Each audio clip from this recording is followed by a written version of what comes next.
Nikki 20 વર્ષનો છે.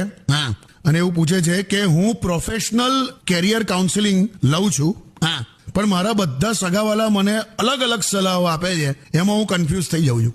એનું નામ જ સગાવાલા. 4 સગાવાલા ભેગા થઈને એટલું ધ્યાન આપશે કે 4 જણ તને અલગ અલગ દિશાનું જ્ઞાન આપશે.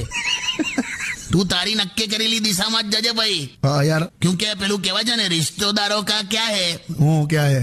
4 रिश्तेदार एक दिशा में तभी चलते हैं.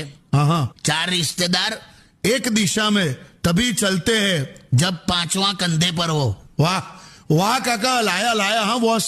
તારે અને પાછા કે શું ખબર છે, મને નથી સમજાતું આ નવી પેઢીનું શું થશે. હું કહું, હું આ નવી પેઢી ભણશે, નોકરી ધંધો કરશે, પરણશે, મા બાપ બનશે, પૈસા ભેગા કરશે, દીકરા દીકરીને પરણાવશે, નિવૃત્ત થશે, અને પછી આ નવી પેઢીનું શું થશે?